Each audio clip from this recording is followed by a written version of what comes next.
ঢাকার দোহারে পদ্মা নদী থেকে অবৈধভাবে ড্রেজার দিয়ে বালু উত্তোলনের প্রতিবাদে সংবাদ সম্মেলন করেছে বৈষম্য বিরোধী ছাত্র আন্দোলন দোহার। মঙ্গলবার বিকেলে দোহার প্রেস ক্লাব সভাকক্ষে এই সংবাদ সম্মেলন করা হয়। এ সময় বৈষম্য বিরোধী ছাত্র আন্দোলনের পক্ষ থেকে অভিযোগ করে বলা হয়, বিভিন্ন রাজনৈতিক দলের ছত্রছায়ায় দোহারের পদ্মা নদীর বিভিন্ন স্থান থেকে রাতভর বালু উত্তোলন করছে একটি প্রভাবশালী মহল, যার ফলে হুমকিতে পড়েছে হাজারো কোটি টাকা ব্যয়ে নির্মিত দোহার রক্ষা বাঁধ। এ সময় পদ্মা নদী থেকে অবৈধভাবে বালু উত্তোলন বন্ধে ও জড়িতদের বিরুদ্ধে ব্যবস্থা নেওয়ার আহ্বান জানান সংবাদ সম্মেলনকারীরা।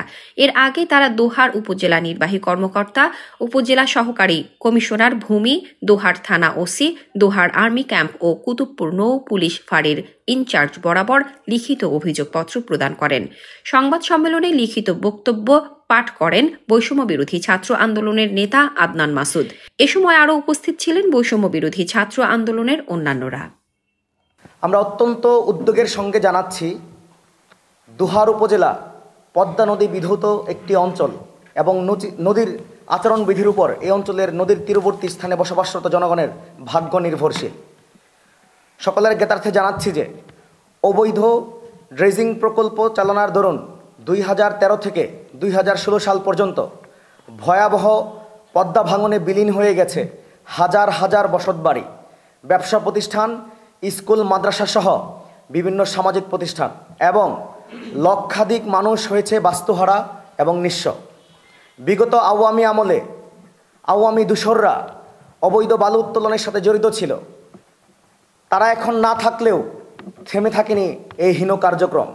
এর ফলে ঝুঁকিতে রয়েছে দোহারের মূল ভূখণ্ড তথা নারিশা, মুকসুদপুর, বিলাসপুর, মৈনটবাড়রা এবং আরঙ্গবাদ, পানকুণ্ডু, নয়াবাড়ি, মাহমুদপুর, মৈনটঘাট, কুসুমহাটির অধিকাংশ এবং বিলাসপুর, কুলছড়ি, কুতুবপুর, মেঘুলা, রানীপুর, গোদাবাড়ি, খেজুরতলা, জেলেপাড়া, তাঁতিপাড়া, পশ্চিমচরের অধিকাংশ আজ নদীর গর্ভে বিলীন হয়ে গিয়েছে। হাজার হাজার ঘরবাড়ি সহ প্রায় লক্ষাধিক মানুষ হারিয়েছে বাপদাদার ভিটেমাটি এবং আপন ঠিকানা।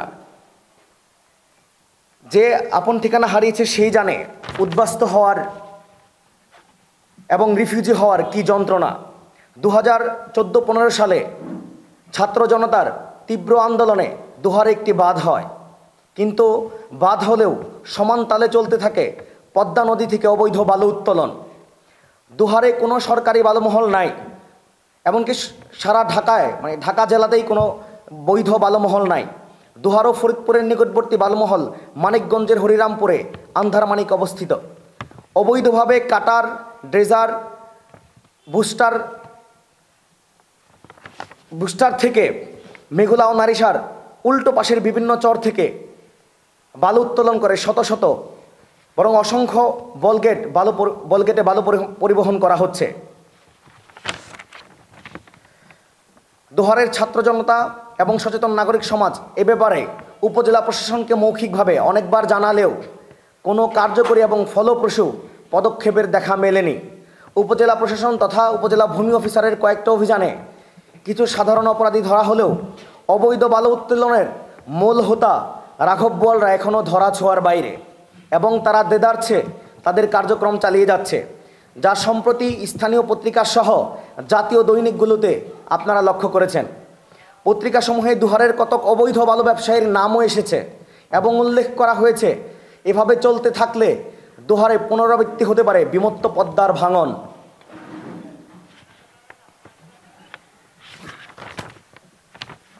আমরা সকলের প্রতি উদাত্ত আহ্বান জানিয়ে বলতে চাই, জনগণের প্রতিরোধেই প্রকৃত প্রতিরোধ। আসুন সকলে এক হয়ে সর্বশক্তি দিয়ে রক্ষা করি আমাদের দোহারকে, আমাদের ভিটেমাটিকে। আসুন আমরা প্রতিরোধ করি এসব বালু খেকো প্রভাবশালী দানবকে। আমরা যে কোনো মূল্যে প্রতিরোধ করবই।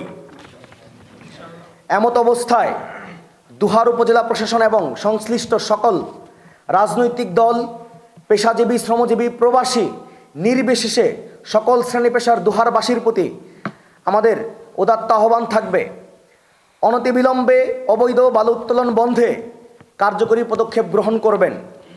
অন্যথায় আমরা সহ দোহারের সচেতন নাগরিক সমাজ বৃহত্তর সামাজিক আন্দোলন গড়ে তুলব এবং সকল দোহারবাসীর প্রতি, সকল শ্রেণী পেশার মানুষের প্রতি আমরা আহ্বান জানাই, সকলে মিলে আমরা একটি সামাজিক আন্দোলন গড়ে তুলব। আপনাদের সকলকে পাশে চাই। স্পেশালি নদীর পাড়ে যাদের বাড়ি এবং যারা ভাঙনের শিকার হয়েছেন ইতোপূর্বে, তারা আমাদের পাশে থাকবেন বলে আমাদের বিশ্বাস। এবং প্রবাসী ভাই বোন সহ অনলাইন অ্যাক্টিভিস্ট যারা আছেন, সাংবাদিক বন্ধুরা সহ সকলের প্রতি আহ্বান জানাবো, আপনারা বালু খেকোদের বিরুদ্ধে আমরা যেই ন্যারেটিভ তৈরি করার চেষ্টা করছি, সেই ন্যারেটিভ তৈরিতে আপনারা আমাদের পাশে থাকবেন। এবং যদি প্রশাসন কোনোভাবেই তাদেরকে, এই বালু খেকোদেরকে বা বালু সন্ত্রাসদেরকে তারা দোহার থেকে উৎখাত করতে, নির্মূল করতে তারা যদি ব্যর্থ হয়, আমরা সামাজিকভাবে সর্বস্তরের জনতাকে সাথে নিয়ে সামাজিক আন্দোলন গড়ে তুলব এবং বৃহত্তর আন্দোলনের ডাক দেব।